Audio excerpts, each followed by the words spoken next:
All right. Good day, everyone. Thank you for joining us. And a special thank you to Calypso Farm and Ecology Center and the Folk School in Alaska for hosting today's conversation.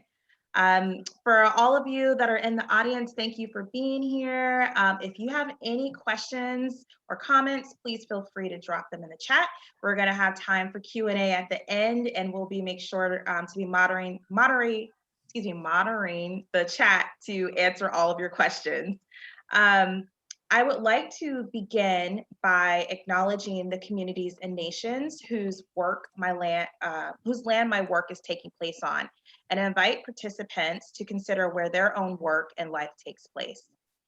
For me, this includes the Coast Salish peoples, specifically the Clown and the Chimacum, and many other Indigenous communities and persons from across the Olympic Peninsula who meet here. It is important to me to ground this gathering in the recognition of the historical and ongoing process of colonization. Again, I just want to thank everyone for being here. Thank you for taking your time to spend the day with us or the afternoon with us. Thank you to Natalie and Jim for being here. If you have any questions, please feel free to leave them in the chat, and we will be sure to answer those questions later on in the conversation. I would like to welcome our two amazing guests today. We have Natalie Baszile and Jim Embry. Natalie is the author of Queen Sugar, which has been adapted for television and co-produced by Ava DuVernay and Oprah Winfrey. Her new nonfiction book, We Are Each Other's Harvest, celebrating African-American farmers, land, and memory, is forthcoming and being released on April 6th of this year. And Jim, he is the great-grandson of formerly enslaved small farmers and often labeled as Black and Green. Jim considers himself stardust congealed in a human form that represents billions of years of Earth's evolution. He is the founder and director of Sustainable Communities Network and a leader in various social movements seeking to contribute to the theory and practice of sustainable living at the local, national, and international levels with a focus on food and agriculture systems. So welcome both of you. Thank you. Be here. Thank you. Yeah. All right, well, I'm going to get started here. I would like to share with y'all a story of how I met both these wonderful people. I'm going to start with Natalie. Natalie, I had the opportunity to meet when she was collecting stories for this book. We had just missed each other in Washington when she was on residency at Hedgebrook, and which happened to be just a short drive away from where I was farming at the time. But I had just traveled to Alaska to spend the summer with Calypso Farm. And Natalie, she may not be aware of this, but when I invited her to Alaska, I did think she was going to come because it's Alaska. It's like, kind of not here or close to the connected 48 states. And but she did come, and it has been such an amazing honor and privilege to have this growing friendship with this amazing woman.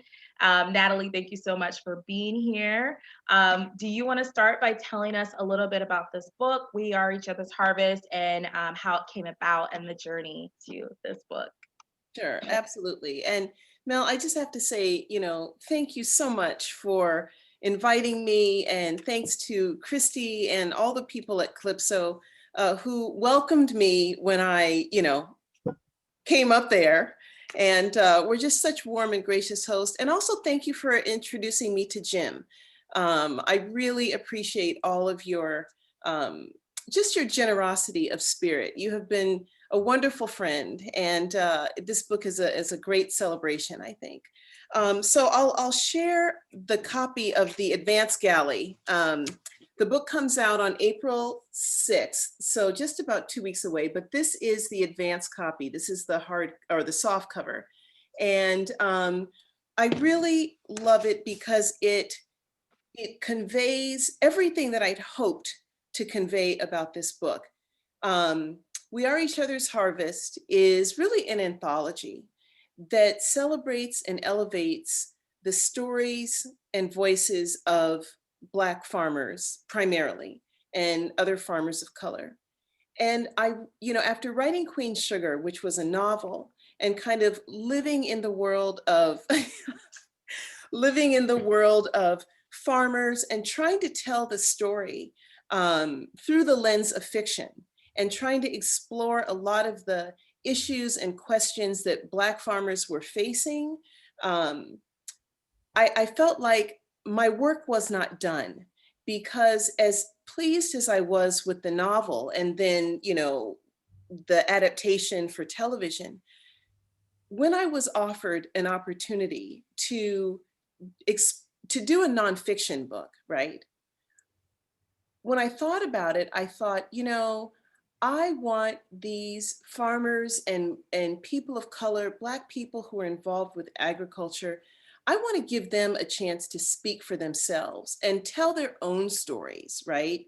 Because as I began to kind of look around and think about the diversity of experience um, all across the country, I felt like I could not do that work, right? My job is as a novelist, as a storyteller, but you all are the people who are doing the work every day and showing up. And so I really wanted to use whatever platform I had as the author of a book that celebrated, Black people in agriculture and Black people in farming. I wanted to use that platform to really continue to expand the conversation and let Black farmers speak for themselves. So We Are Each Other's Harvest is an anthology. It's a collection of first-person narratives like yours. It's a collection of essays like Jim's, who bring a wonderful perspective. It's historical pieces. It is essays or articles that I either commissioned or acquired the rights to that have something to do with this constellation of issues around Black people and land ownership. But then it's also portraits and photographs and poems even. So really think of it as a chorus of voices. That's my long, short description of what this book is. That's so beautiful. I love that, a chorus of voices. Well, Natalie, I remember when we connected in Alaska and you were still trying to figure out what the title of this book was going to be called. And at that time, it was very early on the production of this book. So how did you, do you want to speak to the title of the book and where that inspiration came from? Absolutely. So We Are Each Other. So you're right. When I came up to Alaska, I was really kind of casting about for a title that captured the feeling that I had about the history of people of color, Black people on the land.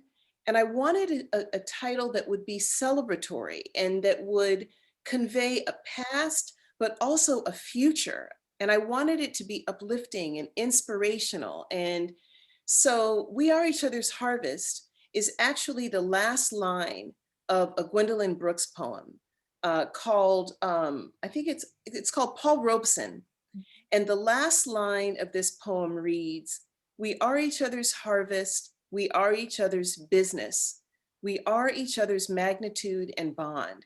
And when I had the whole manuscript kind of laid out on the table, after I'd gathered all the stories, I had that as one of the little sayings that I was going to include. And one day I just happened to look at it and it's like I saw it with new eyes when I thought, holy cow, this is it. This is the title, because it captured that sense of community and history and, just all of it. It just said it all. So that's where the title came from. Thank you. Oh, that's such a beautiful, beautiful visual. Do you want to share any stories in the book? Would you like to do a reading? I will do a very brief reading, very brief. And this is actually from, well, since you're you and it's at Calypso, I just want to read just the very beginning of your story before you begin to really speak for yourself in this. Okay, so there's a beautiful portrait of you, which I will not spoil. I'll let readers see that. And then your chapter is called 4 Days in Alaskan Farm School, Melony Edwards, Calypso Farm and Ecology Center, Esther, Alaska. And this is the way it begins. In her Instagram post, Melony Edwards hoists a 20-pound Chigoya beet onto her shoulders. And this is the way I actually saw you and came across you the first time. She hoists this beet onto her shoulders. The vegetable is larger than Melony's face, and its mass and stems and oversized leaves sprouting from its top match the bunch of braids gathered with an elastic band on the top of her head. Wearing a gray fleece and white sunglasses, Melony kneels in the dirt. Acres of leafy green stretch into the distance. The caption reads, "We grow beets this big and that are not woody and grow big from the result of love," in capital letters. Melony was one of the first young Black farmers I came across. She was wrapping up a 3-year stint at Willowwood Farm of Embry's Prairie on Whidbey Island off the coast of Seattle. She'd soon be heading to Alaska to attend farm school on a learning sabbatical. It's 2 p.m. on a drizzly June afternoon when my flight touches down in Fairbanks.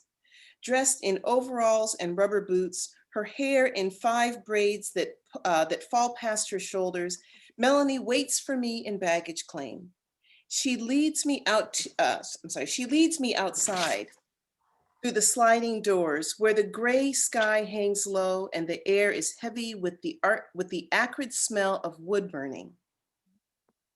For the last 2 weeks, wildfires have raged across Alaska. Evacuation alerts have been issued for parts of Fairbanks. We toss my luggage into the back of her VW Jetta wagon and strike out for Calypso Farm and Ecology Center. 1 month ago, Melony traveled to Fairbanks from Seattle, a distance of more than 2,900 miles. From Whidbey Island, she headed north to Bellingham, Washington, where she boarded the Alaska Marine Highway Ferry. Her aunt had generously purchased the $1,500 ferry ticket, but the additional $500 for a private cabin was beyond Melony's budget. And so for 3 days, she tent camped on the windswept outer deck as the ferry navigated Alaska's inner passage. She disembarked in Haines, Alaska, and drove the 12 hours, crossing the Yukon and stopping occasionally to photograph moose tracks, snow-capped mountains, and placid glacier lakes. And I'll stop there. So there's just a little bit more of me kind of setting up your story, and then it's your lovely voice and telling the story of your own journey into farming. So that's so awesome. Oh my gosh, like I have like tears in my eyes. I'm like, I can't believe you captured all of that. That was amazing. Well, Melony, it was such a pleasure to, spend those 4 days with you and really just follow you around and ask questions and cook together and watch you do these amazing things at Calypso. I mean, from the machinery that you were using to the log cabin that you built on my last day to the wool you were spinning. I mean, I had a great time. It was so fun to be there with you and just learn from you and the folks at Calypso. And I'm just so grateful that you all extended such a warm welcome to me and that I was able to include your story in this book. So Thank you. I just can't wait for you to see it. I had so much fun with you. It was such an amazing week. I wish you could have stayed longer. I mean, like you even had to learn how to like keep your cabin warm with the wood fire stove. And it was such a great kind of like, what do you call it? Just off the grid experience. It was really amazing. Yeah. Thank you so much for that. So Natalie, this book is out and it's like, it's gaining a lot of traction, and I'm just really excited about sharing this story in any capacity that I can. Like, what's next? Like, what is your next writing journey going to look like? What is your next story that you're going to tell? What are you hoping for the future? Well, I'll kind of answer it in reverse. Really, what I'm hoping to do in the short term, I want every farmer in this book, every voice in this book, everybody who contributed an essay, I want this book to elevate and amplify their stories so that readers and people who might not be thinking about farming really understand the journey that African Americans have been on. In addition to Native and Indigenous farmers, Latinx farmers, I hope that this book helps shift the narrative around who is engaged in these farming practices. And I want to widen the lens on that and really just celebrate all of these amazing people who have been doing this work forever.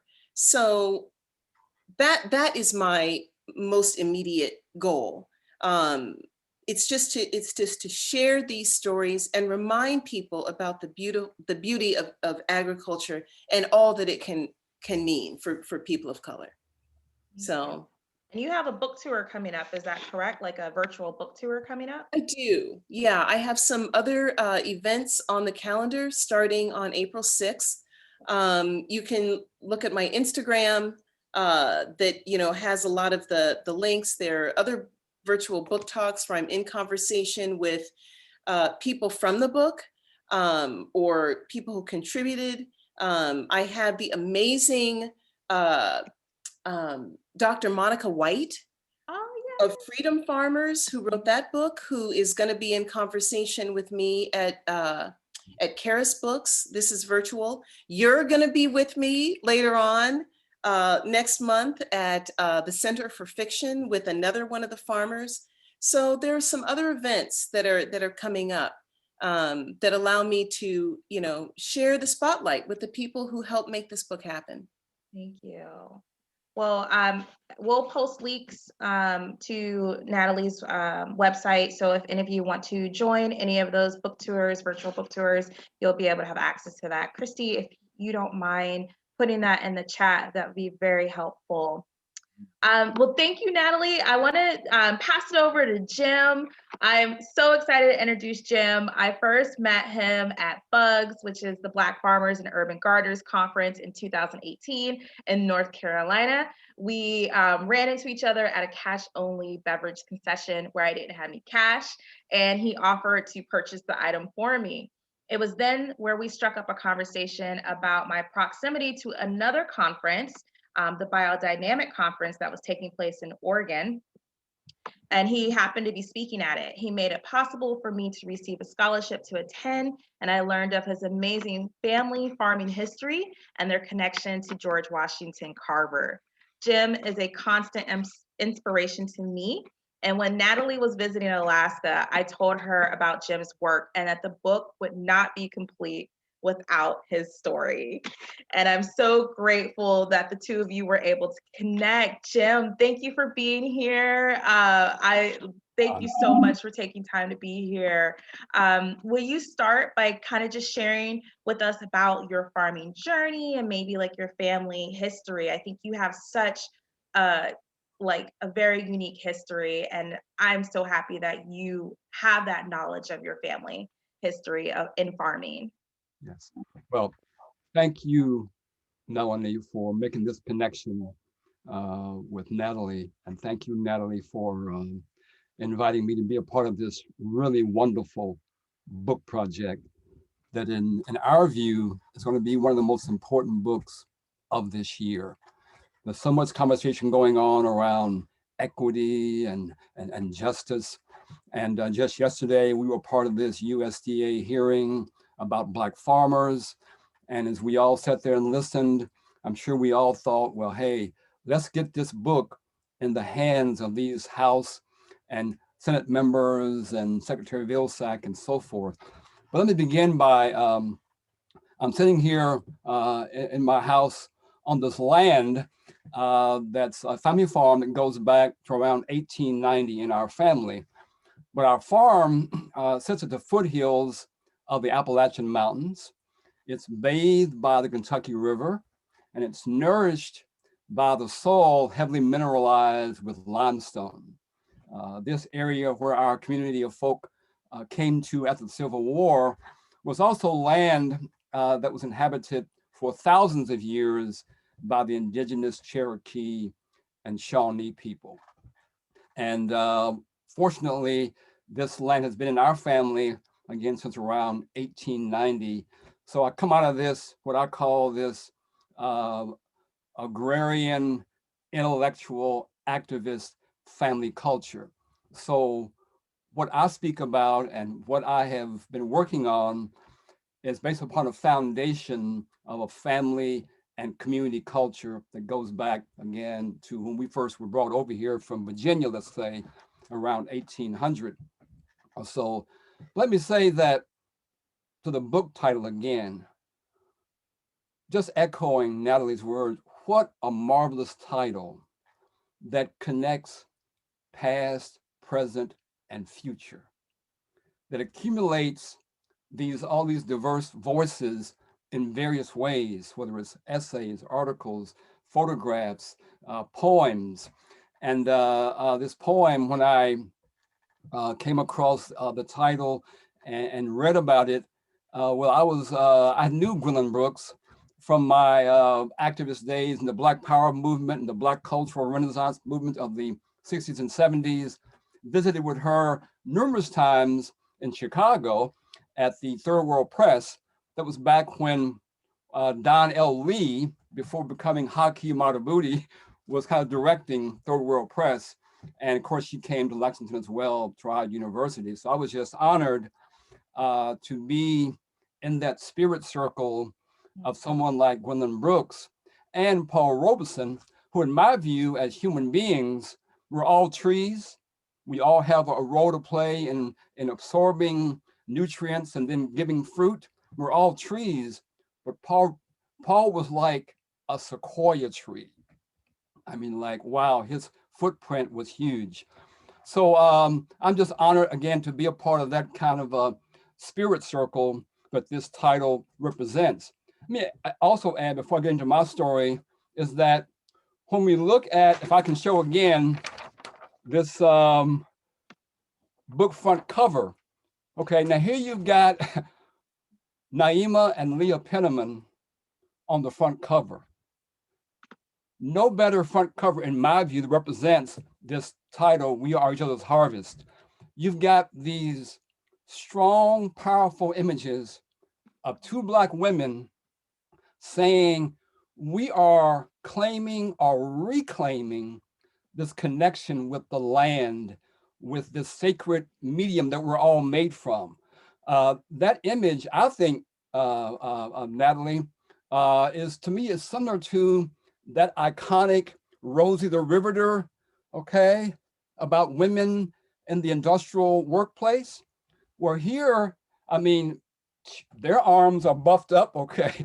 So there's some play with that, okay? But also, that image reminded me, as a segue into my family history, reminded me of this chapter in the Bible in Isaiah that talks about the idea of taking swords and having them turn into plowshares. So I think about my own family history, and I think about that in our family, we had three great grandfathers that fought in the Civil War, what's called the U.S. colored troops. Some of them were in the artillery, shooting off cannons. Some carried rifles, and some of them carried swords, okay? But our three great granddads, when we look at their military history, and it lists their occupation, it says farmers, okay? And by and large, those 200,000 plus Black men and Black women that fought in the Civil War were farmers, okay? They were farmers. So here you had this legal armed insurrection, okay, of Black men and women fighting for our freedom and also for the reunification of the states.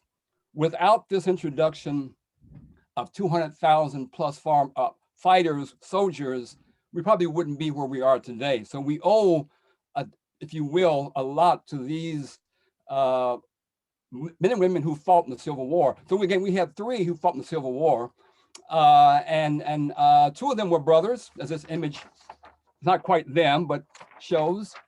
And one of the brothers died in the Civil War, and his wife, who was my great-great-grandmother, was left as a single parent, talk about single parents, with 7 children, okay? And because she survived, I'm here today speaking with you all, okay? And she went on again to, after the Civil War, she kind of came back to where she was enslaved. And then she encouraged her children to be educated, sent them off to school, to college as well, to Berea College. They became teachers and small farmers and things like that. And then one of her children, who was my great-grandfather, again, he went in 1879 with her encouragement, okay? Can you imagine this woman who we say probably was illiterate, couldn't read or write, but knew to encourage her children, her son, to go to college? So he did so, and he went there in 1879, came out after 2 years, became a school teacher, a farmer, blacksmith, you know, a butcher, all kinds of things. But he joined in with the various Black teacher associations. He joined in with the Black Farmer Cooperative that was organized by a guy named Henry Allen Lane. And now these folks, okay, this Black Farmer Cooperative, this Black Teacher Association in 1915 hosted here in Richmond, Kentucky, the small town, back in 1915 of about 5,000 people population, okay? But they hosted what's called a covered Chautauqua event, a whole weekend of educational seminars, events, speakers, and so forth that drew 1,500 people to Richmond, Kentucky. They came from Lexington, a nearby city, 20 miles away, Cincinnati, Louisville, Kentucky, where again, homage and respect to Breonna Taylor, which is another topic for a conversation, but also from Chicago, Detroit, coming to Richmond. You say, well, why is always Black folk coming to Richmond? Because the speakers were the likes of Mary Church Terrell, Ida B. Wells, W.B. Du Bois, and George Washington Carver. Now, these folks came again in 1919, okay? They invited them back again. He coming back was Du Bois, Mary Church Terrell, George Washington Carver, back to Richmond in 1919. Now, if we recall our history of our country, that was called Red Summer, named by James Weldon Johnson, who was, as we know, was a political activist and author, and also worked at that time for the NAACP. That was when some 40 cities around the country were being just devastated by white vigilantes, white supremacist groups, going into neighborhoods, killing folk, lynching people, running them up literally, and getting them out of the city. Red Summer. So you say, well, gee, how could these folks here in Richmond, you know, manage to have this Chautauqua with all these Black folk during Red Summer? So that's just some of the stories and some of the images of the family and the culture that I come out of. Again, so I'm kind of doing, I say that I don't know any better, okay? I don't know any better. My family culture was about activism from the Civil War, post the Civil War. Great-granddad who got put off a bus in the 30s, 20 years before the Rosa Parks sit down, along with my mother, members of CORE, and so forth. So I'm just kind of like following in their footsteps. And it's an honor for me again to be here with you fantastic folks, okay, at this session today. Thank you. Thank you, Jim. Well, I remember when we did meet at the Biodynamic Conference and you gave a compelling story about your family connection to the great George Washington Carver. And you talked about all of his amazing contributions to agriculture, science, and education and spirituality. And I know that that is a huge component that guides your work today.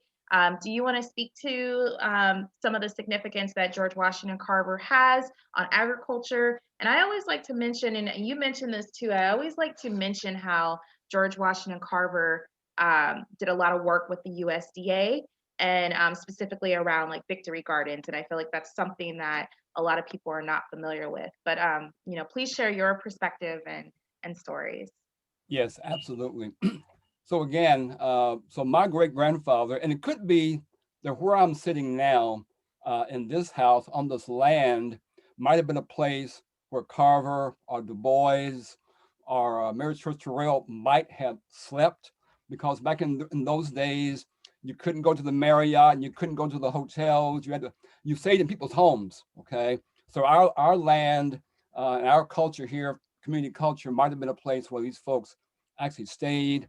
I recall my mom talking about, yeah, well, great granddad, was always reading those farmer bulletins. I realize now they were the 40-some bulletins that Carver had written over his tenure at Tuskegee. Okay, he authored and did the drawings for some 44 bulletins that all are relevant today. Many of the questions around food justice, organic farming, permaculture, composting, food justice, food sovereignty, he was addressing both in his bulletins, but also he had what's called a Jessup wagon. Like it was like first a horse or a mule-drawn wagon that was motorized, where he would travel all over Alabama, reaching out to all the Black farmers and white farmers throughout Alabama in the South. So so he was regarded by the USA's top, say, scientists like Edison, like the industrialist Henry Ford. They regarded him as the most prominent scientist of that era, not just Black scientists, the most prominent scientists of that era. But he contributed so many ideas of like extension, taking a Jessup wagon and going to the people. Okay, he wrote these bulletins at the level that the common people could understand.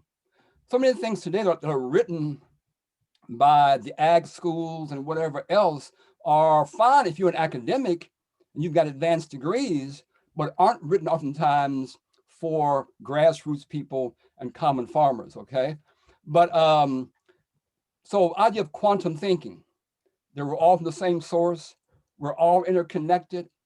That's how Carver lived, that we're all interconnected. One of his quotes is that as we do it to the soil injustice, that also is an injustice to the people and to the farmers. You can't separate these things as oftentimes we do. But he was friends with all the presidents of his era, all the Roosevelts, okay, all the folks, he was friends with them. As you were saying, he contributed, he kind of put forward the idea of the victory gardens. One of his first bulletins, written back in 1898, had to do with nature study and school gardens. He believed that every school, every faith institution, every church, every temple, every synagogue ought to have a garden. Okay. Now we're talking about school garden movements around the country. He was already writing about that in 1898. He also put forward the idea, because he had some good friends who were working in the USDA with the idea of victory gardens. If we look at some of those posters of victory gardens, it's mostly, white women, white men, white children, marching with flags and whatever.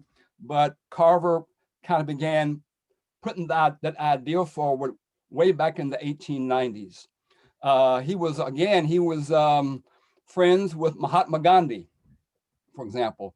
Gandhi had heard about this Black guy over in over in Alabama, Tuskegee, okay, that's writing all this great stuff and talking about, the small scale farmers and peasant farming that we're involved in here in India, Gandhi was saying.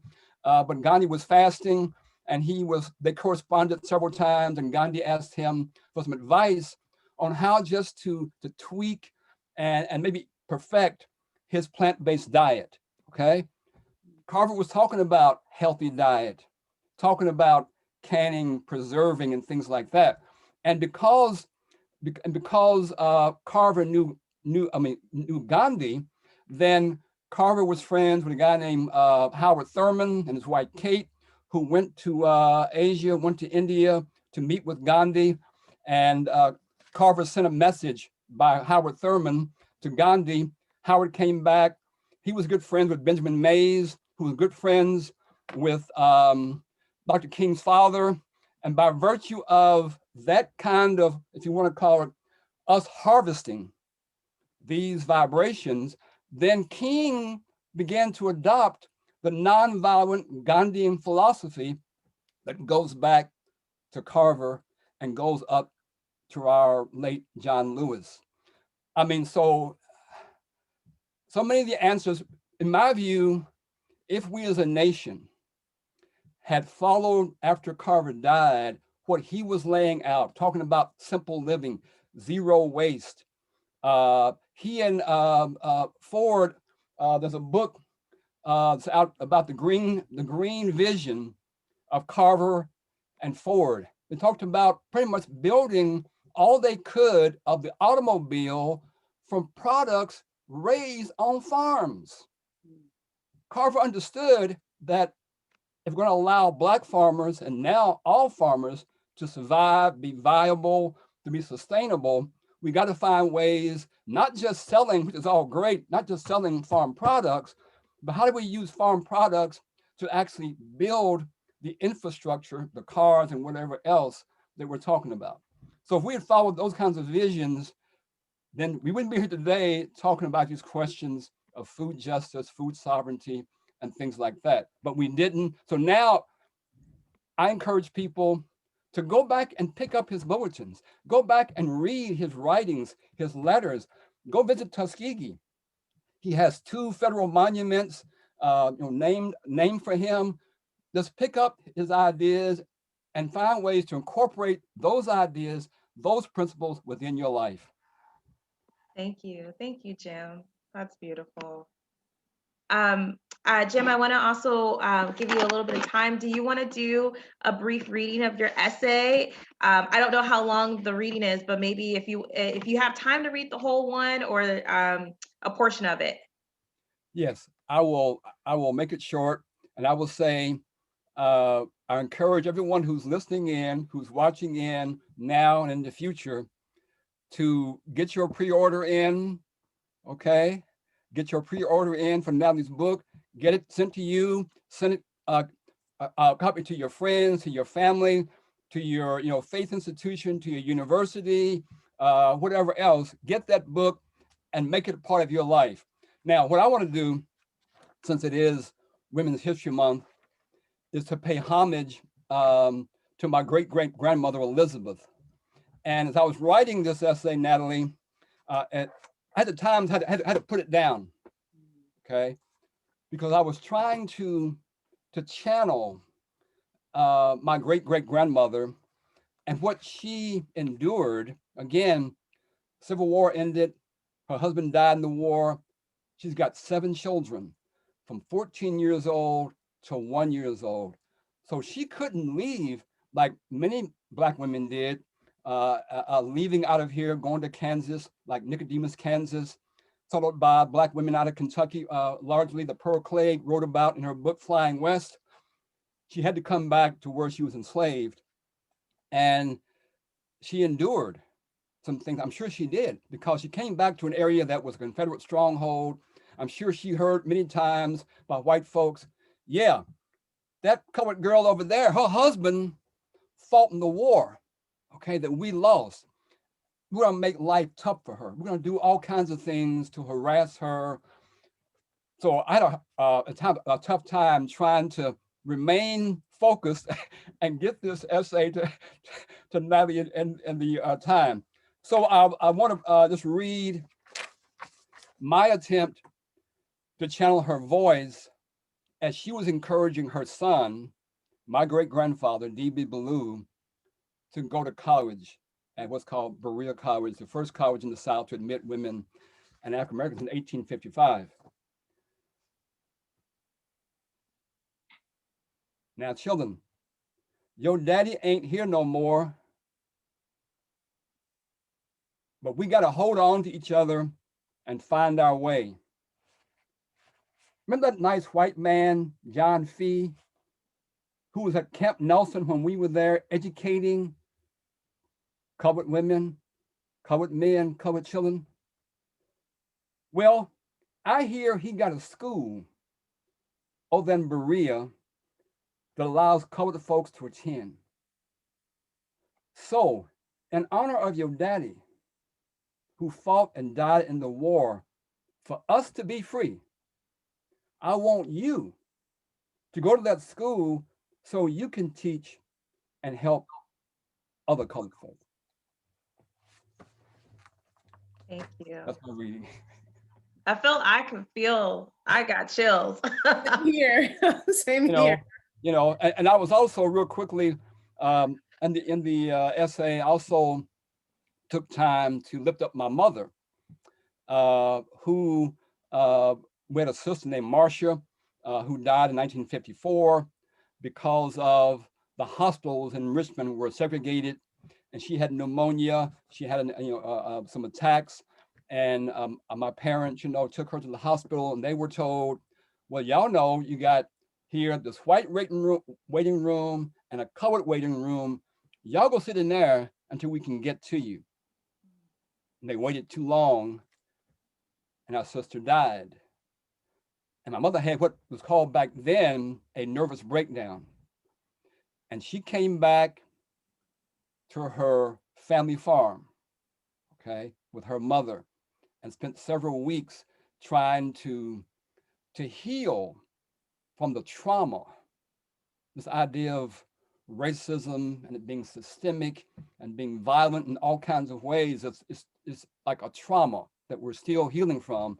So we recognize that the idea of Black farmers and land has to do with production and whatever, but also healing. It's a healing place. My mom came back here right near this, where we're at now, and healed from the trauma of losing her daughter, and then went on to become a civil rights leader with CORE and help, mentor me and so forth. So that's in the essay. And that was also a part that I had to put down a couple of times. But I thank Natalie for writing. Said, well, Jim, is your essay about finished yet? Okay, when's it coming? Thank you. My pleasure. My honor, Jim, really, really. It's a beautiful story. And you're you have such a command of history. I mean, I'm sitting here, I could just listen to you all day. It's just amazing. Yeah. Well, again, my great-granddad, name is D.B. Ballou, who went to Berea College, was a great storyteller. He helped create the church right across from our farm here now, helped create the school down the road here. But he was like the family historian. He helped begin our family reunion in 1942. And then he passed that on to my mother as like the African griot, the griot that tells the story. And I recall when I was young, I would hear stories over and over again. And I would tell my mom, I said, we heard that story already like 30 times. Hush up, boy, hush up. Now I realize my sitting there and hearing it was because my work was to become then the family griot, the historian, and tell stories. Amazing. Thank you. It's amazing. All right, well, we're getting close to time. We've got about 15 minutes left, and there are a few questions in the chat. And then, we'll see if we can get answers to some of these questions. And then Natalie and Jim, if you have any closing words. Also in the chat, I did put a link. If you take a look at the chat, I can put it in again if you haven't seen it, for bookstores of where you can pre-order Natalie's book, We Are Each Other's Harvest. And Natalie strongly recommends, if you can, please support Black-owned bookstores. And the link in the chat is a list of Black bookstores by state. And if you don't have one in your state, order it from another state. And if you can't do that, then try and shop from a local indie bookstore. So please, again, I'll put the link in the chat. Please get your books because it's coming out soon. And if it's anything like when Freedom Farmers came out, it sold out. I had to wait for the second round. So Jim, we do have a question in the chat, and it says, how can we access the papers Jim was referencing of George Washington Carver? What will we look for? Okay, you can go to different sources. One, you can go to Tuskegee website. Has a whole library of Carver's writings, his speeches, his letters. It's available online. It's probably the best source at Tuskegee. You can also go, again, if you do a search for Carver and the federal parks. Again, there are 2 parks, federal parks, named in his honor. And there are also about 60 other federal parks that are named for or represent African-American individuals or culture, which you also check out. If you go to my website, which is sustainlex.org, I have several compilations of Carver's writings and whatever. And on there, in that compilation, I have links for all of his, again, 44 bulletins. But again, I would say go to Tuskegee University. That's where, again, Carver was there from 1896, 1943. He lived simply. He never got a raise, lived in a small apartment, okay? And he donated to the university about $30,000 to help begin the Carver Foundation and Museum. And he died there. He's buried there along with Booker T. Washington. You can't separate, in my view, Booker T. from George Washington. Matter of fact, the name Washington, the middle name, comes from Carver's homage, respect, and love for Booker T. Washington. So that might be helpful. But just go online and Google, and you'll find all kinds of wonderful information, new books, new writings about Carver, because again, when it comes to organic agriculture, we talk about Leopold and Rodell and whatever, and that's all fine. But Carver was doing this work back in the 1890s. He was, in some ways, he was advising folks not to follow this industrial ag with heavy chemicals kind of way of thinking and so forth. So. Thank you, Jim. All right, we have a question for Natalie. It says, how did you find and pick the farmers you featured in your book? That's a great question. I was sending her a list of farmers, by the way. Yeah, it really was, it was a very organic process. I met Melony, and Melony made some amazing suggestions. And so I would reach out to people. I worked with a guy who became a good friend of mine, who is actually, his name is Darrell Tenney, and he's actually the only Black crop insurance agent in the United States, helping Black people get their business affairs in order and making sure that they have crop insurance. And he worked with a lot of Black farmers. They tended to be larger scale farmers, Black farmers that are few, but they're there. But he really is on a personal mission to make sure that Black farmers and farmers of color have their business entities in place to protect themselves. So he introduced me to a lot of farmers. And then it was really just by Instagram, like Melony, as I started kind of going down that rabbit hole. and, you know, finding out, seeing who she followed, or, you know, it was just an organic process. And honestly, if I hadn't had to turn the book in, I could still be out there, you know, finding people. And because there were a lot of voices that I only discovered after I had turned in the manuscript. And so there's some real leaders out there in this community who I was not able to include just because I had to turn in the manuscript and hadn't reached out to them yet. So maybe there's a We Are Each Other's Harvest 2.0 coming. I don't know. We'll see. Yeah. Yes, yeah, that was actually going to be a question I had, was if there was anyone's voices that you couldn't capture because of time and space and things like that.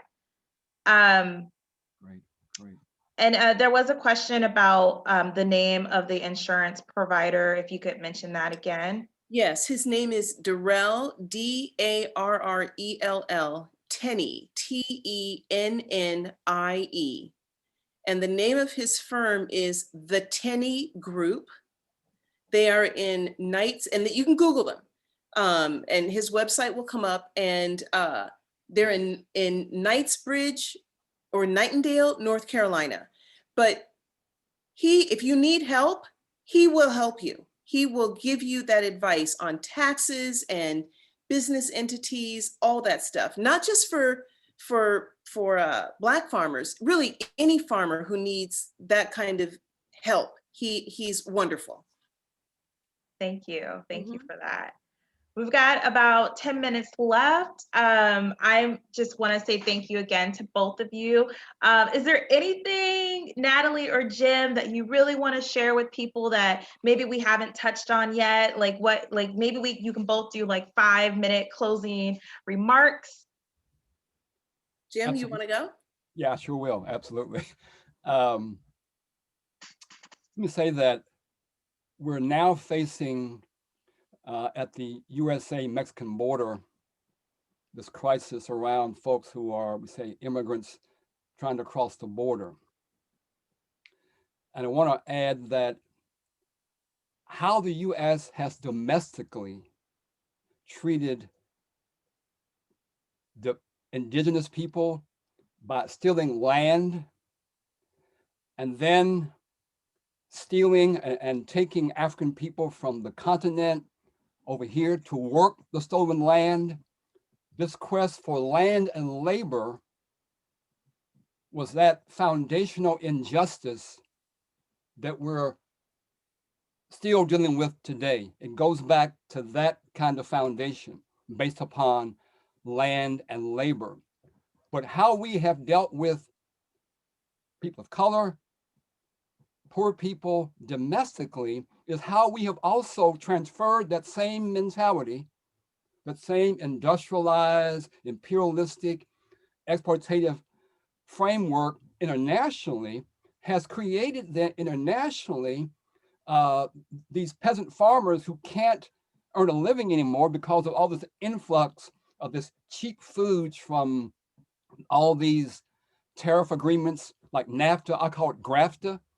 So we ought to be able to see that this intersect of how we deal with Black farmers impacts every institution. We talk about racism being systemic. Yes, because of the foundation of it around this idea of land and labor. It impacts our courts, everything. So it's important to look at it, not just a question of the conditions of Black farmers, but the conditions of our domestic policy, our domestic spending, how we deal with the Farm Bill, how we deal with the USDA, how we deal with things internationally, are based upon this condition. So in my view, if we improve, if we commit ourselves to these questions of reparations, these questions of equity, these questions of funding, respect, of culture, then we are then able to also impact other people, other countries. It's not just about improving the condition of Black farmers. It's how do we radically shift the framework, the mentality, the local, state, federal policies that impact us in this country and impact people globally. Now, last point real quickly is that some 12,000 years ago, women developed agriculture. And by doing so, it gave us what now we call modern human culture. All of our professions, all of our institutions that we have now today are based upon this question of somebody else growing food. And women again introduced that. So, but around the world, as we know, in many other countries, the farmers are mostly women. So for me, this book also is a way, not discounting men's role, okay, by any means, is a way of telling women in the USA, women around the world, don't let go of this sacred connection with the land, with agriculture, with farming, reclaim it, reestablish it, and become part of this this effort of transforming not just our country, but I call it this maturation of us as a species. This question of farming and land connection with land, water, air, and whatever is a sacred relationship.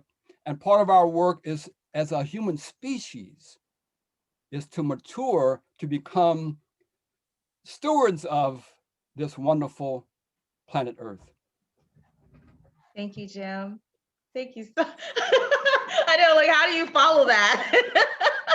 What else is there to say? I mean, he's really said it all. He said it all. I mean, there's so many points that he's just made that really resonate with me. First of all, I'm in total agreement with you about this immigration question. Two of the farmers who I have in the book are two Latinx women.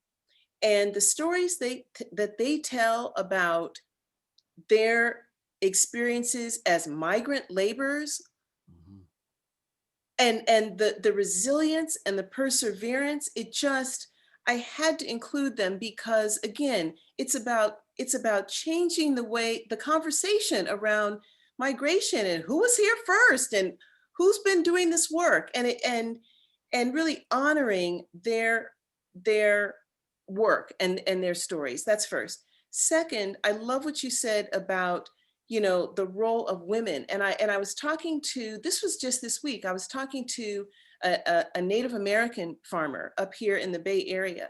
And she is part of, her name is Rowan White. And Rowan is part of the Sierra Seed. And she's talking about rematriation, which I thought was such an interesting way, not patriation, but matriation. And so I think in closing, all I want to say is I really do feel so fortunate to be part of this, what feels like a very important moment where, like you were saying, Jim, if we think about, yes, Black farming and all of the challenges that Black farmers have faced, but if we really think about that as just almost like a metaphor for all of these larger issues and questions that affect us all, right? And it's how we will deal with addressing this injustice for people of color that we all will benefit from. And I just want to thank you for your wisdom and your just the expansiveness of your vision for what we need. And I just, again, feel very fortunate to just be able to add my little voice, at a moment when I think we are really at a tipping point as we reconsider a lot of these important questions. So, but you said it. You did it. Thank you, Natalie. There is one more question from a person, from Brittany, who is a master's student, and they're doing their dissertation on Black food sovereignty. And they said how events like this help them ground them in most work and the most important aspects of this work. And then they ask, in your opinion, what do you see as the most important area to focus on in continuing this work? Hold on, wait, let me go back a little bit. It says, sharing and documenting stories and and histories around Black farmers in the US. In your opinion, what do you see as the most important areas to focus on and continuing this work? Natalie. I mean, wow, so many. Well, I think, okay, so what? I think looking at issues on the economic side, right, about access to capital and how essential that is for farmers of color to be able to get the support, the financial support that they need to continue doing their work, right? I think that that's essential. I think some of the indigenous farm practices that people are starting to, that I know Calypso already uses, that Soulfire uses, right? And I think about like how to scale that up, right? So that it's not only the smaller farmer who is going back to these sustainable practices, but how we can kind of bridge this gap and have conversations with, traditional farmers who, for all sorts of reasons, are locked into systems of farming that are hurting the planet, but that might be open, I think, to different practices if they can just get out from under some of the economic pressures that they're under. So there are lots, and I mean, I don't know. There's so many so many issues to consider, but those are two of the ones that come to mind. Yeah, yeah. I would add that 500 years ago in Europe, we were given this way of thinking called Newtonian Cartesian view of the world, of the earth being a machine, the earth being a source to be exploited, thinking based upon things being separate, dichotomized, disconnected. That way of thinking has guided us for 500 years, and we're taught that from K through 12, and all our universities teach that way of thinking, of things being separate. What's the highest hierarchy thinking, of what's the best, what's the whatever. And what we need, and Carver was great about this, what we need is to finally adopt in our schools quantum thinking that's linked with indigenous cultural thinking. And we're all indigenous people. We all have roots from indigenous cultures, but this idea of combining what I call quantum thinking and indigenous thinking, we're all from the same source, we're all interconnected. And what we need isn't so much the same Newtonian view of the world, but this quantum indigenous view, that how do we create the sensibility of how all things are interconnected. And what we need is individuals, whether they're farmers, intellectuals, academics, who can think in integrated systems, who can think about the network, the framework, okay, that encompasses the earth, encompasses our culture. That's what we need, in my view, is that kind of more holistic, integrated view, okay, of thinking, not so much the thinking based upon Newtonian science. By the way, Einstein and Carver, okay, were also friends, and so he was hanging out with all these, all these folks. But we need to, I would say to the folks who are here, get your university to teach current science, which is quantum science, not Newtonian science. Have them transform the curriculum, transform how we lay out universities and so forth, where we are then able to think in these ways that allows us to look at the whole system. The food system needs people who understand how the whole system operates. Otherwise, we wind up passing laws, creating policies that pretty much repeat the problems that we're trying to deal with in the first place, because we're not looking at all at how the whole system works. The whole system from the human level, the system from the system of the environment, of the ecology. That's what we need, that kind of thinking, which is a leap in our understanding. Thank you so much. I really appreciate you both and your time and insight and knowledge. This has been wonderful. Natalie, I can't wait to see the book. Jim, I can't wait to read your story. I'm so excited. Again, in the chat, Natalie's link is in the chat. So I'm just like, as we wrap up here, if y'all, I'm trying to find it so I can, Christy, do you still have the link? Oh, I found it. So I'm just going to put this back in the chat again. If you want to see or join in on any of Natalie's virtual book tours, her link I just posted in the chat again. And I'm putting that stuff up there as we speak. So if you get there and it's not there, circle back. So yeah, and you could also check her out on Instagram. Do you want people to follow you on Instagram? That's fine. Okay, That's okay, great. I should ask first, so sorry, but you could also follow her on Instagram, where she does post things as well. If you type her name into the search, Natalie Baszile, you'll be able to find her. I just want to say one thing just really quickly. There was a great comment in here by Greg. It says composting the binary in regards to when Jim was talking about changing the science curriculum. So I just thought that was a really great comment. So thank you everyone so much. Natalie, I hope we cross paths again. Jim, I would love to come visit you in Kentucky sometime. So I hope we cross paths again as well. Thank you so much. Thank you again, Calypso Farm and the Folk School for hosting this conversation yet again. And for the rest of you who have joined us, please stay tuned as this conversation series continues. We'll have more amazing guest speakers and conversations moving forward. Good job, Melony. Good work. Thank you, Melony. Thank you. Thank you, Jim. Love y'all. Love y'all.